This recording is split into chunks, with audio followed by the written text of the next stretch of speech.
Welcome to NPTEL's course on communication skills. I have been discussing on this module on oral presentation. This is module number 10 and lecture number 2. In this second lecture, we will be continuing with the lecture we had on oral presentation already, and in the overall frame of the whole module, you will learn basically the mechanics of oral presentation, and under this mechanics I have divided the module into 3 components. The first one is to overcome fear. Fear is the basic deterrent in making somebody a very successful speaker. So, first we are dealing with overcoming fear, followed by developing confidence.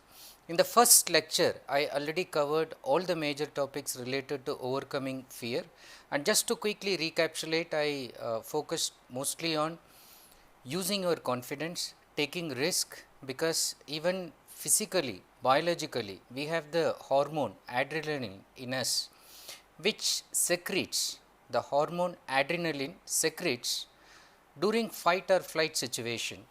Now, public speaking, oral presentation is one such situation in which if you confront yourself with that situation, that response that you get in fight or flight situation will help you to get that extra energy, which will make you perform much better.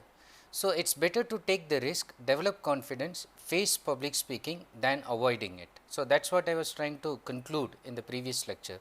To continue with the aspect of developing confidence and becoming a professional is what we are going to do in this lecture.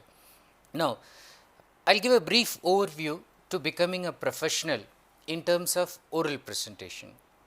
You should view as well as preview the venue, that is, you should know the room, the auditorium where you are going to give the presentation. This is the first and foremost rule. Followed by this, once you reach there, you should welcome the viewer, you should greet the audience. I will be explaining all these things slightly in an elaborate manner soon, but first let me tell what is the overview in a very nutshell. Master your material, you should know your material and you should be thorough with your material. Calm your mind, you should learn to relax your mind, you should go there with a relaxed stage of mind. Visualize yourself speaking, think of speaking. Last lecture I concluded, don't just think of speaking, but also think of emerging as a very successful speaker. But once you have done the first exercise, now you start thinking of the process of delivering a talk. So, visualize yourself speaking, and then overall when you think of nervousness, when you think of people, realize that people want a winning leader.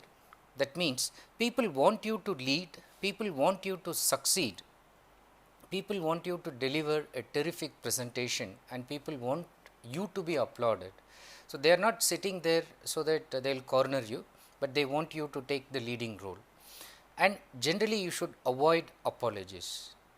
You should not say sorry for anything, and you should not put yourself in such a situation. Focus on your message. Once you start the delivery, focus on your message, not the medium, such as bothering about grammatical mistakes in the language that you are using as a medium to communicate your ideas. So, avoid such thing and then focus on the message, on the content, on the subject matter. Then turn nervousness into positive energy, and overall you should gain experience by making yourself undergo this public speaking oral presentation experience as and when possible. Now, let me further elaborate on these points. The first point, view the venue. When I say view, at least get time to go and have a look at the venue, the auditorium in which you are going to present, the room, the conference room in which your presentation will be held. Now, if time permits, I would suggest that you do not just view, you try to review, in the sense you just go there, be there around, take a look at how big the auditorium is, even look at the ways from which, the gates from which audience will enter, how many gates are there, Will there be so much commotion when you are giving a talk? Get used to the whole room, familiarize yourself, keep walking, sit on one of the corner, come to the front bench, go to one side, sit somewhere in the middle and then take the stage. If you look at veteran, skilled, dramatic presenters, actors, what they would do is, or any kind of stage performers, what they would do is, before they actually come for the presentation, they would go a day before. They would go a day before and then they would like to have a final rehearsal on the stage itself. Remember, just like the way you would prepare for your presentation, they would have taken so many rehearsals before coming to the final presentation on the stage. Now, just like that, you also just go to the stage, just like these people are going, look at the podium, look at the place, look at the venue, and then from there, you, even if time permits, if nobody is there or if one or two friendly colleagues are there and they are allowing you to deliver the talk, you even deliver the talk even before a day. So, view the venue, become familiar with the place in which you will speak. That will help you to reduce your nervousness so much, and it will automatically instill in you so much confidence even before the actual formal presentation. Now, once you do this, and in the previous lecture I said that you should actually even know your audience. So, you should know the level of your audience, you should know what kind of input you can give it to your audience, what is their IQ level, what is their knowledge level. So, accordingly you should have modified your lecture. Now, once you have done it, the next day when you are actually giving the talk, when the audience keep coming in, so you should be there to welcome the viewer. So, you should greet the audience. This is done informally. So, you may just be there, you can greet the audience as they arrive, just smile, maintain eye contact. So, if there are one or two known faces, you can even shake hands and just be there, ask them a few informal questions. What motivated them to come for the lecture? Why are they there? What are they expecting? And so on. So, you may even get some very positive encouraging remarks even before you start. So, some, unlike the way you have underestimated you, some of the audience would be having very high opinion about you. So, they may be saying that they are really looking forward to a very interesting lecture, that is why they have come. More than that, it will also help you to size up the audience. What is it they know already? What is it they are really keen on knowing from you? So, apart from this, it will also help you to be friendly, create a kind of friendliness, so that even slight remote chance of animosity could be reduced in this initial welcoming of the viewer. Now, once you have done it, you should have, even before doing it, you should have mastered the material. That is, you should know the material thoroughly. It is not just enough that you borrowed material from somebody and then you assimilated it. You do not know how to start, how to end, and then somebody has told everything, but you do not know how to do it on your own. Now, you should not actually give a speech in such a circumstance. Unless you know the material, unless you are thorough, unless you have mastered it, you should not go and venture a talk, otherwise you will create a very bad impression. So, master your material and even practice your speech or presentation beforehand. Then, once on the stage, learn to calm your mind, relax your nerves. There are exercises that help you to engage in terms of releasing tension. There are exercises that will let you to release tension. In the previous lecture, I said that just take a deep breath. So, breathing deeply, just you take the air, inhale and exhale, that itself is good enough. But then there are other techniques, like they say the so called rowing technique. They say that when you exhale and inhale, so you take a deep breath and then you relieve it, just like the way you are rowing a boat. So, you take the breath and then you release it. Now, this will again help you to reduce tension and it will again make you feel calm in your mind. So, try to engage yourself in these kind of exercises. If you are a regular uh, exerciser, just like if you are a regular person who will do yoga and all that, I need not tell you these things, but then even otherwise these small tips would be of great help, especially when you are nervous just before the talk. Then visualize yourself speaking. In the previous lecture I said visualize yourself winning, getting a standing ovation, but just before that, few hours, few days before, keep visualizing yourself speaking. How would I go there? How would I stand before the podium? How would I use the blackboard, or how am I going to operate the PowerPoint? Do I need some help, or do I have a remote by which I can run it? Do I set the time? So, how do I do all these things? So, when I move from one slide to another, what do I do? Where do I look at? Now, visualize. How would I do?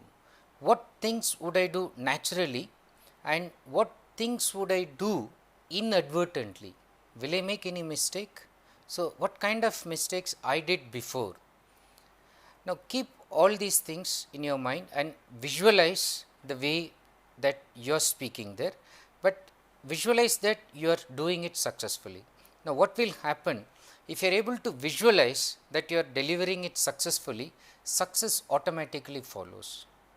It is only when you think that you cannot even go to the stage, there is a mental block in your mind.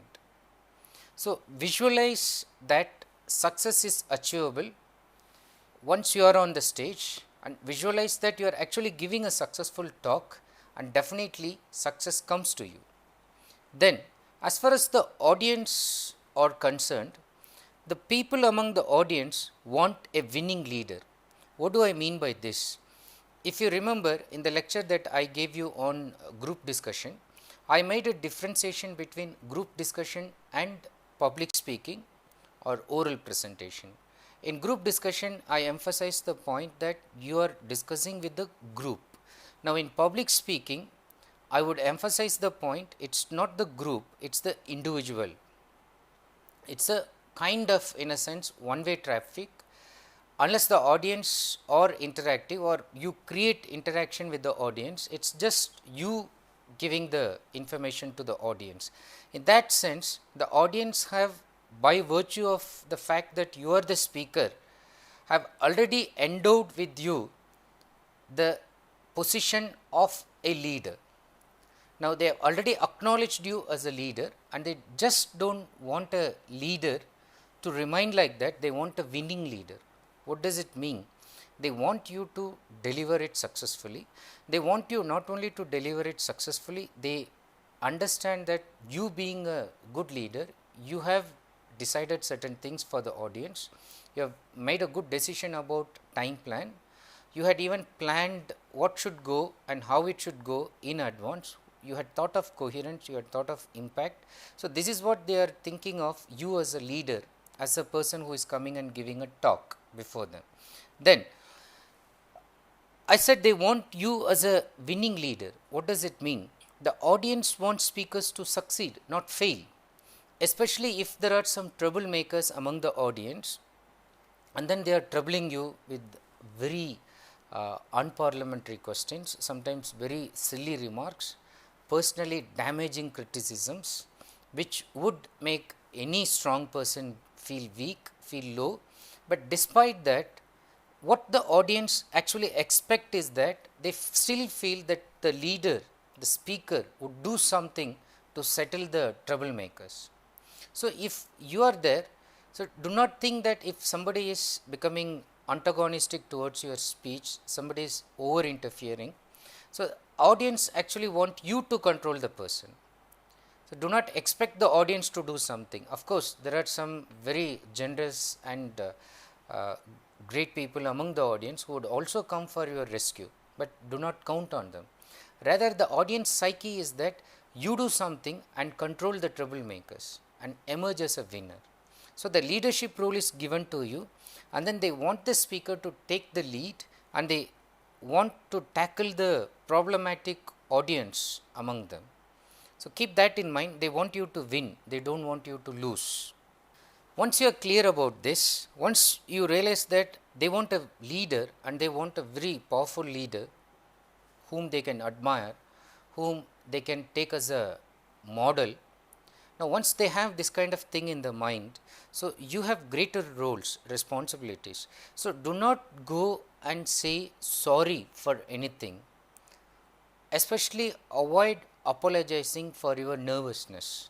Do not go and tell them that I am really sorry, I am less prepared today, so I do not know, I am feeling bit nervous, I am feeling bit weak, so I hesitate, I do not know how to deliver the talk. Now, do not make any apologies. Be calm, be firm, be assertive, be clear, and then try to deliver your talk. You do not have to be apologetic for your nervousness, because almost 10 times I have been repeatedly saying that nervousness is something that is common to everybody in the world, and it is a universal feeling even for greatly experienced actors, politicians and orators for the first few minutes. Okay. In fact, nervousness is good. It is only when you feel you will be anxious about giving a very good presentation.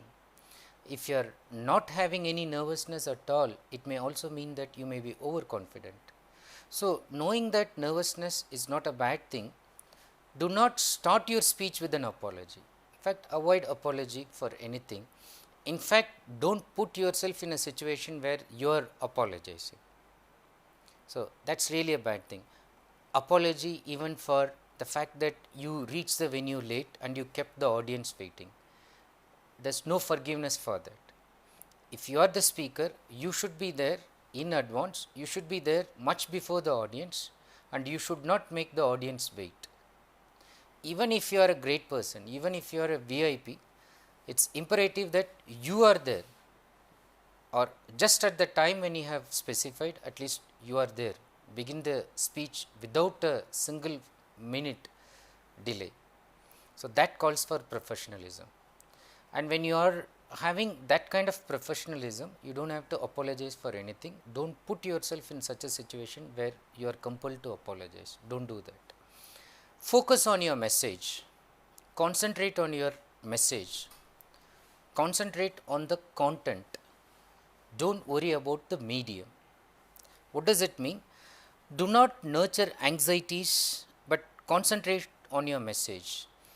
Now, right now, I am just giving a talk on oral presentation. I am giving some tips on how to muster up your courage, how to develop your confidence. I am also suggesting that you should become a professional in that. Now, my mind should be always thinking about the ideas that I should deliver to you. In my mind, at this moment, I should not think, oh, I committed a grammatical mistake, my pronunciation was wrong at that point, I should apologize, I should say sorry, I should correct myself.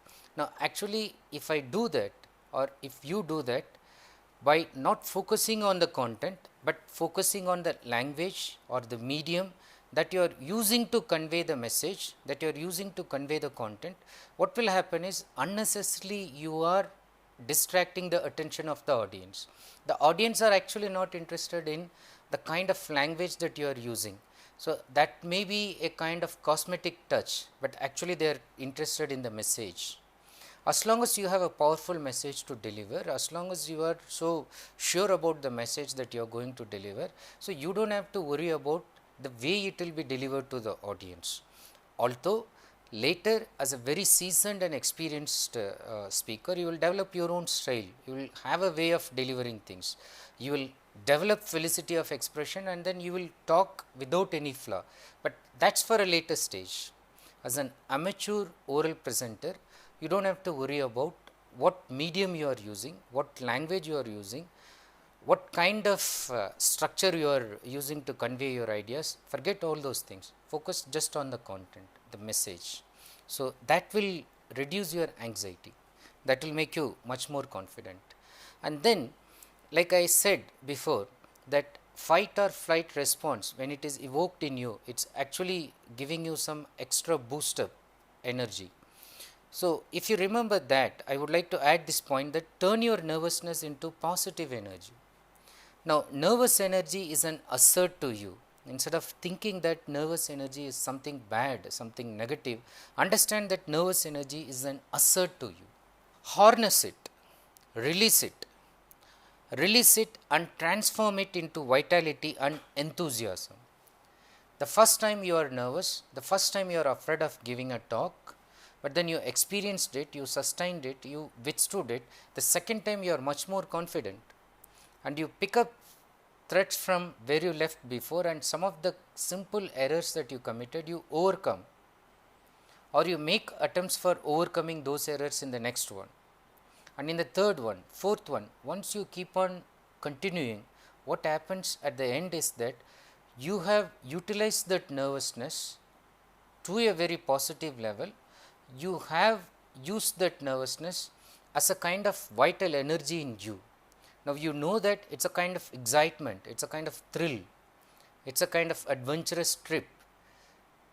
Yeah, sometimes when you go for climbing over mountains, so initially the task appears to be very arduous, but once you have done that hiking, trekking, mountaineering, you come down, rest on that day. The next day you feel that when will I go there again, when will I get another opportunity. Same thing happens with regard to public speaking, oral presentation. Initially you are afraid, initially you are nervous, but then you learn to pick up, you learn to change, you learn to develop. You need to utilize that nervous energy into a very vital component in you, and you want to get that thrill, you want to get that kick out of you again and again.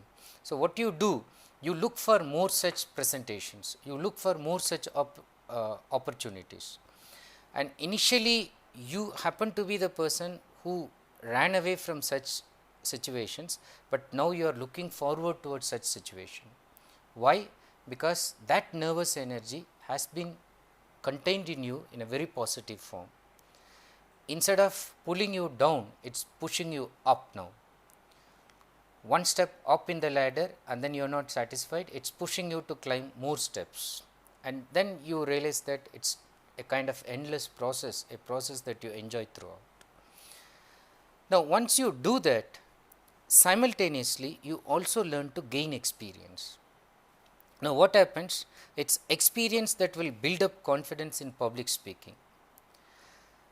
Rome was not built in a day, as the saying goes, and your ability to speak well will not be contained in a single speech.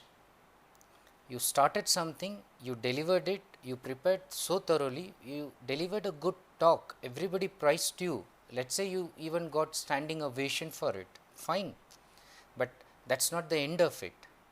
That was done 1 month before. Such a thing was done last year. What about now? What about this year? Now, if you again become weak, again become nervous, and if you think that no, that was before a different kind of audience, but before this kind of audience I cannot deliver such a talk. Now, that again means you are lacking in experience. So, you have to gain experience. Remember, when somebody went to Gandhiji and said that he is afraid of dark. So, Gandhiji said that if you are afraid of darkness, the only remedy, the only solution to that is make yourself familiar with that. That means, if you are afraid of walking in the dark, he said, walk as many times as possible in the darkness. So, that will give you the enlightening moment that there is nothing in dark and you are quite confident. Now, same thing goes with public speaking. If you are afraid of reaching the stage, now put yourself in that situation where you feel like going there again and again. You go there again and again, deliver as many talks as possible, and automatically that stage fear is something that you will laugh at, and you will start telling people that that stage fear is nothing. So, you will become an experienced speaker and you will start giving tips to others. Now, having discussed this much about gaining confidence and building up your personality traits towards a professional public speaker, let us look at some mechanics, the structural aspect of public speaking. What are the main objectives of public speaking? What are the aims? What are the goals? of public speaking. Now, basically any story, let us say any part of literature, any part of a lesson is anything that is having an audience will have the general aim of entertaining and educating. So, public speaking also has that aim. First, it is to entertain. So, you will find speakers who are there just to interest or amuse the audience. People are interested in somebody who is mimicking, somebody who is making jokes, somebody who is making stand-up comedies, just like the way they are interested in listening to a speech. So, do not be confused about it. You cannot say that I am here, I am an intellectual, I am an elite, I will only deliver very informative message. Now, unless you are going to sugarcoat your pill, which is otherwise bitter, unless you are going to present it in a presentable manner, in a pleasing manner, good appearance and then sweet outside, and slowly inject your message, the audience will not take it from you gracefully. So, it is important to realize that there is this entertaining component in public speaking. The moment you are on the stage, you are there to make the audience feel good. You are, you give any kind of information. At the end of it, they should feel happy. They should have something to carry with them. They should have no regrets about having come to your speech. So, to entertain, in that sense, you should try to interest, you should try to amuse the audience. Now, once that part is fulfilled, that objective, keep in mind that you are there primarily not just to entertain, you are using entertainment as a kind of attractive strategy, but actually you are there to educate. You are there to teach them something, you are there to inform something, you are there to create an awareness of something. Suppose you are going to talk about environmental pollution to somebody who has no idea of throwing plastic bags into some sewage or even into some river, they think that nothing will happen. So, you are there to cause an awareness, you are there to educate them. So, to educate in the sense of informing or teaching the audience is the basic component, basic objective of public speaking, which will be sugar coated with the aim of entertaining them also. Now, I said generally even any literature has this aim of educating and entertaining, but apart from that, public speaking has two more objectives. The next objective, the next goal is to provoke them. Why should they come for a presentation? Why should they come for oral presentation? Why can't they read the material by sitting at home? Now, they are there because they know that when they go there, the presenter will be able to make them think. By looking at the person performing in a very lively manner, could provoke their ideas directly, which otherwise when they read it, they may miss it also. They may not get that impact. By the power of words, by the power of expression, by the body language, by the style, the charisma, the speaker can actually provoke the thoughts. So, provoking, that is to stimulate and to impress the audience, this is the next major goal of public speaking, and followed by this is the objective, the goal, that is to influence. They are educated, they are entertained, they are provoked to think. Now, what do you expect after you have provoked them, after you have stimulated their thoughts? You want them to do something. You influence them with your own ideas, you convince them, you persuade them to do something. So, once they listen to you, at the end of it, they try to do what you want them to do. So, if you are able to do that, on the one hand, you become successful as a good communicator. On the other hand, the audience also feel good that you have made them do something based on the talk that you have delivered. So, it is a win-win kind of situation.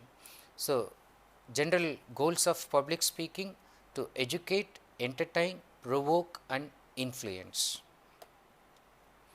Now, once you know that these are the goals and objectives, you should also know that you should structure your speech. What do I mean by structuring your speech? So, you should have given a framework, you should have given a thought to it. In fact, some people even just create a mental map, or some people even just draw a kind of skeleton on a paper. So, they draw lines, they put some lines across, and then they add the points. So, structure your speech around 3 or 4 major points. Now, in fact, those major points, if I ask you, so what about your speech? So, you say that I am going to speak on a particular topic. Then I ask you, if that is your speech about, what are the central ideas?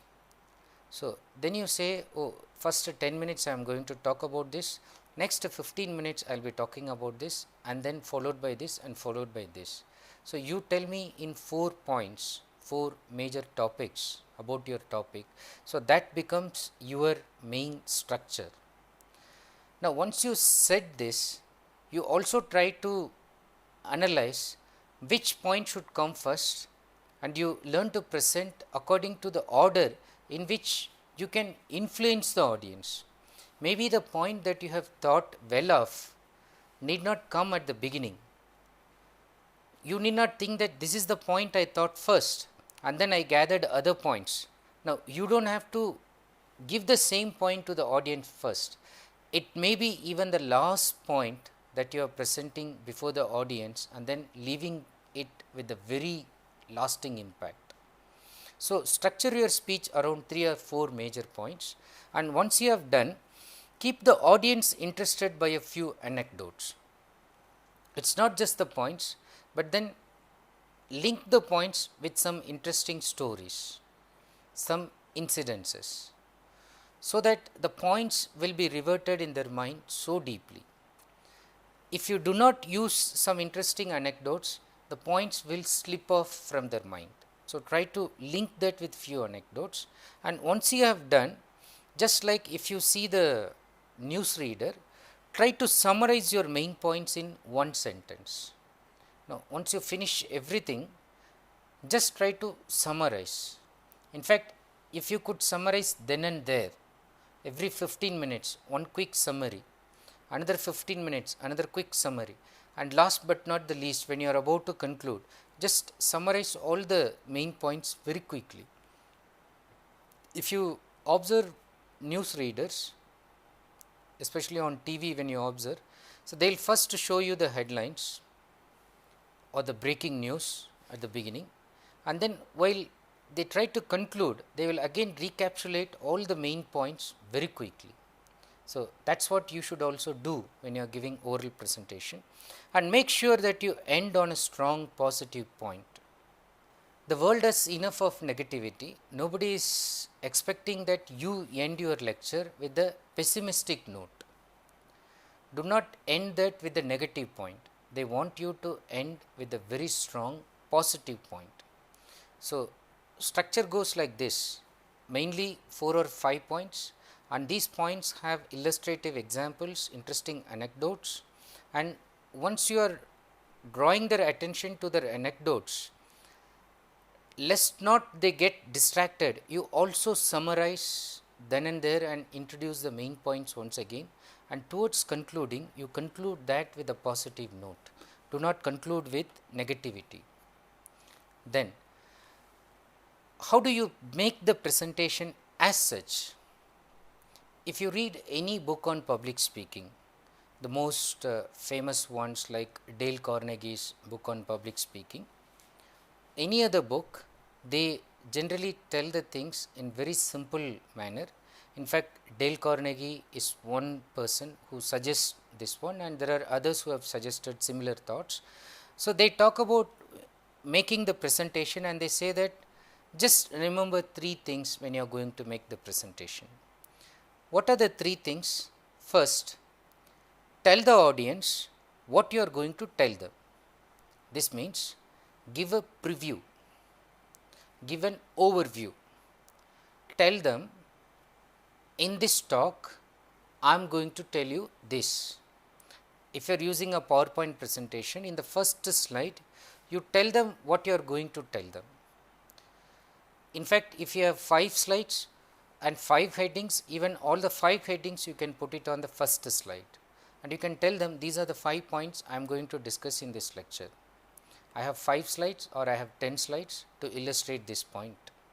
So, tell them first what you are going to tell them. Now, once you have done that, the next part is the body, the main part, the descriptive part of your talk. Now, in this part, just tell them whatever you want to tell them. So, here you are telling the main points, using the anecdotes, illustrating, and then even then and there trying to summarize. Now, once you have told them, just before conclusion, at the time of concluding, you also try to tell them at the end what you actually have told them. So, look at this, making the presentation in that sense is so simple. If you are able to structure your ideas in this manner, and remember that you just tell the audience what you are going to tell them, and then tell them, and then towards the end you just try to recollect whatever you have told them, recapitulate. Now, in this way what happens, the audience have a rough idea even before you start, and when you explain it, they understand it very clearly. And when you recapitulate, when you summarize and tell them this is what I have told you, they find even a very great idea to be so simple, and they will be thankful to you for the fact that you expressed that very nicely and succinctly. Now, once you have done that, let us look at some other techniques of beginning. For instance, how do you begin? Now, when you begin itself, you should start strong, and at the same time when you end, you should also end it very strong. So, start strong, finish strong. Like they say, first impression is the best impression. So, when you begin itself, begin with a very interesting anecdote, and when you are ending, you can end with a kind of note that will create a lasting impression. You can begin with the question, you can open with a story, you can start with a quote, or you can use a startling statement. So, either way, your main aim is to capture the attention of the audience at the beginning itself. You may use a question, you ask them a factual question, so that you make them think and you make them involved, or open with a story which they have not heard of so far. Everybody is interested in listening to your story, so they will also become attentive. They will be all ears to the story that you are going to tell. You also start with a quote, especially a very interesting quote. So, that will again make them gravitate towards your topic. You also use a startling statement, that is, it should shock them. So, you begin with that kind of shock, stunning statement, and then they realize that, oh, if it will go like this, so this is what will happen. So, that startling thing can wake up literally from their slumber and get them relate towards your talk. Now, with these points, so you will be able to start. Now, I will also tell you how to continue, how to go about in the middle part, and then how to continue. In the next few slides, I will be discussing those points also. Why should we go for a very important beginning? Why should we be bothered about good beginnings? Why should we use anecdotes? Why should we use quotations? Why should we use startling statements in the beginning? It is basically for two reasons. In the opening, you should learn to establish relevancy of topic to audience. Now, by using interesting anecdotes, by starting with interesting quotations, you will be able to bring their attention, draw their attention to your topic. So, sometimes even interesting stories will make them revert to the topic. So, they will look forward, you are opening up their mind. This is on the one hand, creating relevancy, establishing relevancy, but at the same time you also get audience involvement. So, when you tell a startling statement, the audience who are murmuring otherwise, talking to somebody or looking at something, scribbling something, they all stop and then they look at your face. They want to know why you made such a statement, or they are expecting an answer. So, you are trying to sort it out in the body of the talk. So, it is important that you try to create this relevancy of your topic in the opening itself, and at the same time you try to get audience involvement by doing that relevancy. Now, when you make the first point, what should you do? The first point is again very important, because you should use very clear language to state the point. The language should be very clear. So, you should not use an ambiguous language that would mean more than one thing to the audience.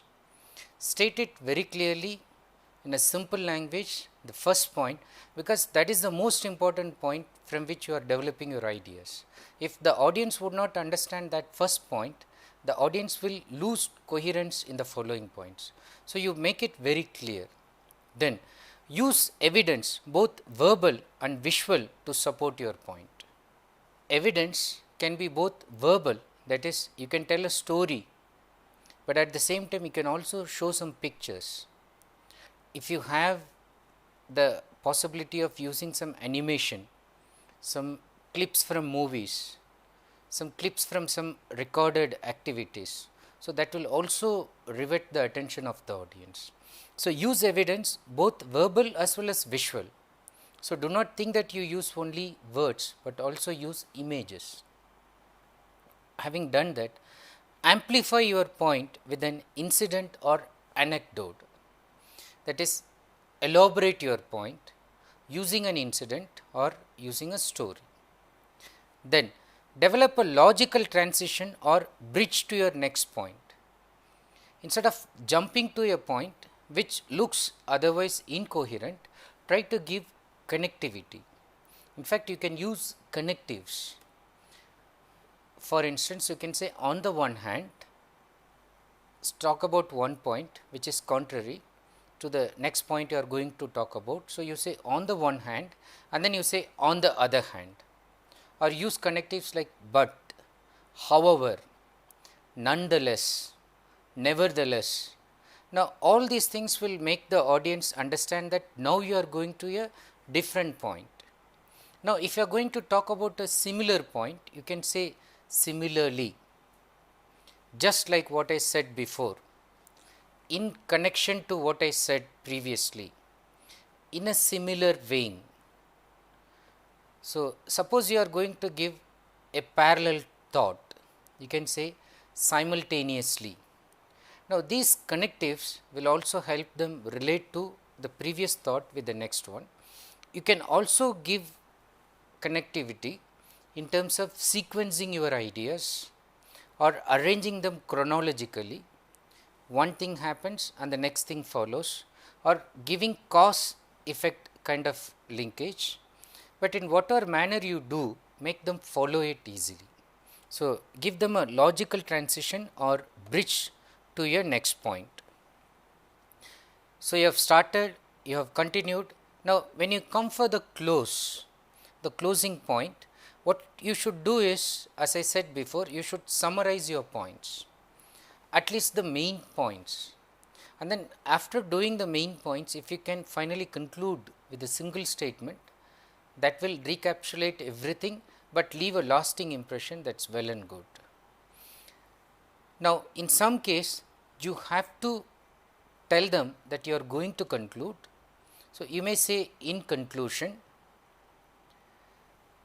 as a closing thought, finally, towards the end, the last point, and so on, to make them realize that you are going to conclude. And when you really conclude, you state your conclusion. So, I would like to conclude with the idea, with the summarization of this point. So, you just tell them what you are doing in conclusion, and then you have started with the topic, you elaborated it in the middle. Now, while concluding, the way you started with some kind of relevance, end with the relevance to the audience. conclude it, but make them also realize how relevant it is for them to think ahead. Now, that is about structuring your speech, delivering it in a systematically logical way and concluding it. Now, while doing it, what about your body language? So, the words will actually deliver your message, but your body language is something that will carry those message easily across, or it can also mar your presentation. So, what kind of body language you should have? Now, before you go and have it, you first study yourself in a mirror. If you go back to the lectures that I had on body language, non-verbal communication, you will get all the tips related to having a very positive body image.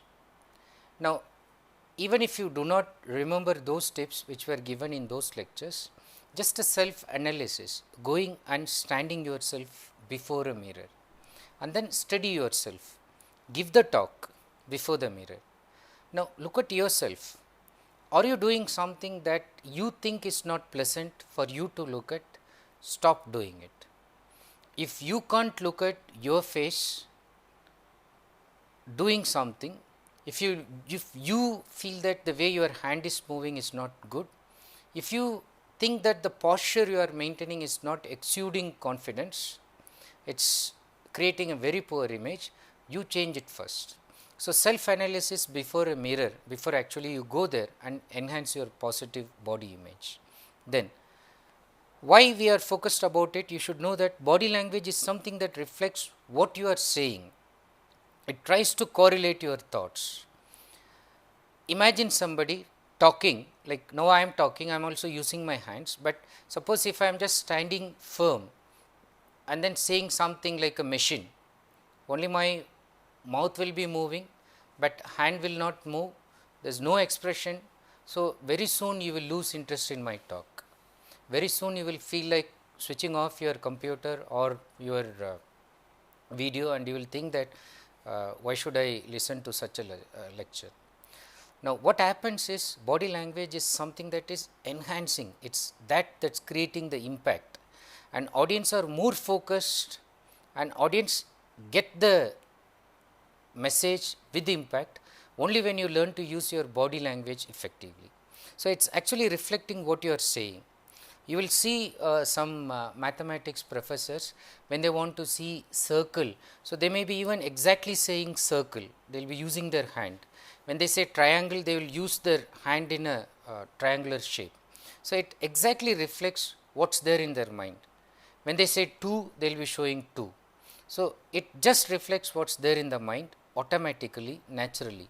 So, it is very important for the audience to know, apart from the words, what is happening in your mind using your body language.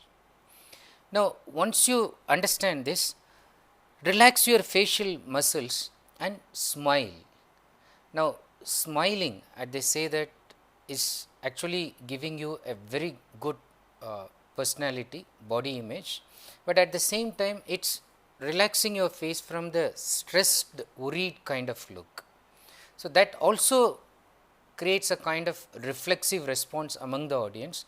They also feel relaxed and open to your talk.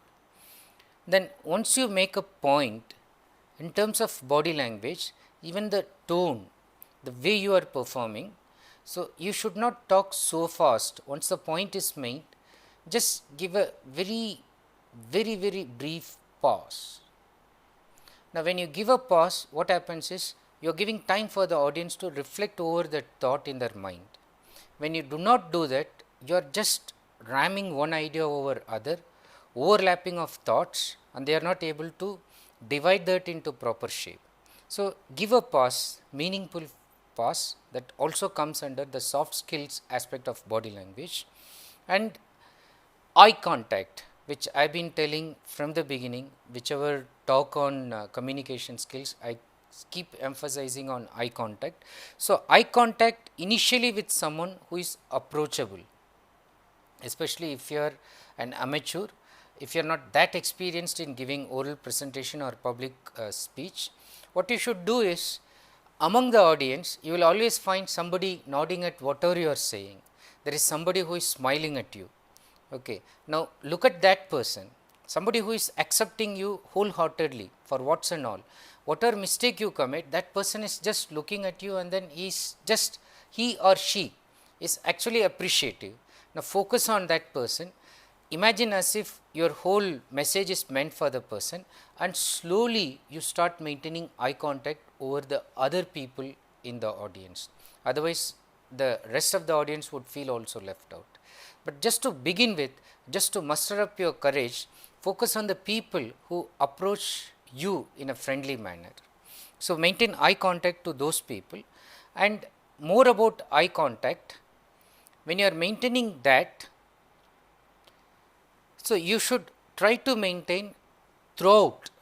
It is not like that sometimes you suddenly try to avoid some eye contact because it looks embarrassing on the one hand. On the other hand, there are other aspects of maintaining that rapport. Now, suppose you are given a podium, and then suppose you are standing before that podium, avoid hiding. What do I mean by avoid hiding? Now, suppose this podium is there, some people will put it and they will try to hide. So, they do not try to show their face. So, try to avoid that hiding. Or sometimes if there is a table, so they will try to go behind the table. They do not want to expose their body completely before the audience. Now, avoid that kind of hiding. Avoid looking nervous. If you think that you are nervous, as I said, there is no problem, but you avoid looking nervous. Tell your mind, okay, I am nervous, but I am cool. So, and I am cheerful. Create a cheerful disposition. Automatically, that will change your inner thinking. Look into the eyes of Alice. Some people who are not friendly, but then they are just you are not very sure. They may become your enemies, but they may become your friends, neither here nor there. Just look into their eyes. Once again, it will also try to calm them down. Now, if there are opponents, and if you are finding it very embarrassing to look into the eyes of your opponents, for your people who are likely to support you, you can look into their eyes. But for your opponents, you know that they are your enemies. Now, looking into their eyes, again they are staring at you. So, you feel that some kind of heat is building up, some kind of hostility. Now, on such occasions, it is suggested you look at the forehead. Okay. You do not look into the eyes, you look at the forehead part. So, when you look at this part, the audience will get a feeling that actually you are looking at them, but again it is a kind of win-win situation. You are not actually looking into their eyes, you are just looking above, but they still have a feeling that you are trying to maintain that rapport. So, look on the forehead if you are afraid of looking into the eyes of your opponents directly. Having said this, you should also understand that visual aids also form part of your non-verbal communication along with body language. Now, what should you do with visual aids? Now, when you put something on your overhead projector or on even PowerPoint, now when you are talking, do not put that too much, especially when it is projected on the screen. So, do not put that aid so much that audience lose track of what you are telling, and then their whole attention is focused on the picture, not on you. So, you have to give proper timing and then remove that visual aid. Then, as far as body postures are concerned, use open postures. Now, closing your hand, closing your arm, putting it on the back side. Now, all these things should be avoided. Open palm, indicating that you are open to ideas, and then using the palm to gesture your thoughts freely. So, that is a welcoming thing. And then when you gesture with your hands, you can use for emphasis.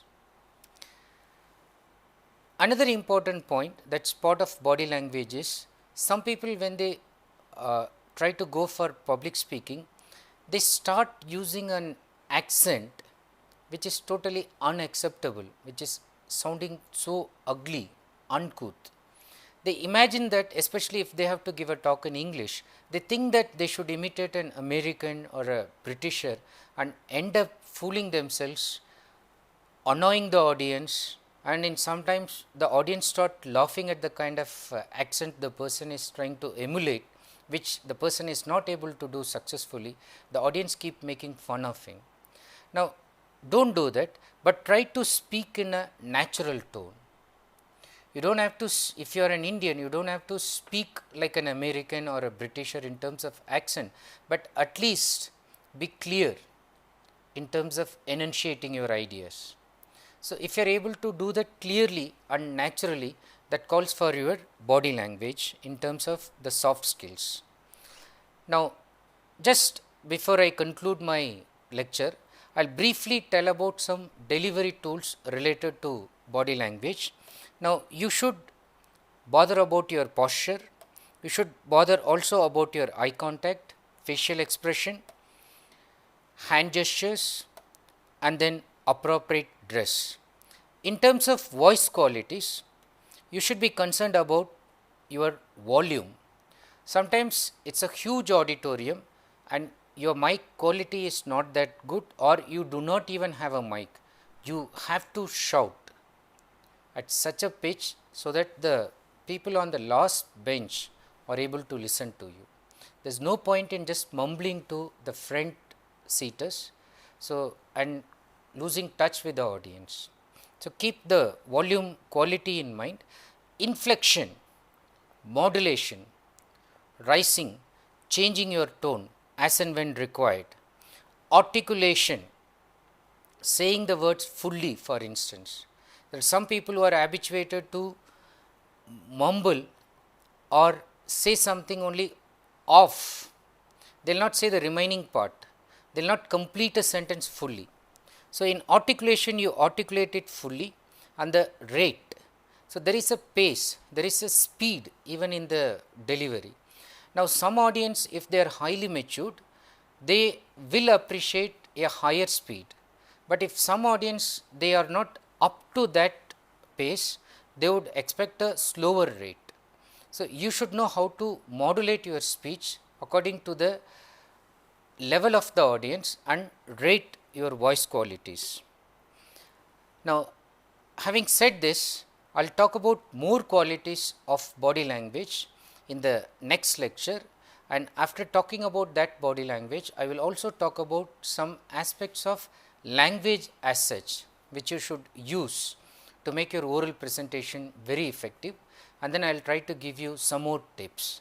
So, that will be on the next lecture.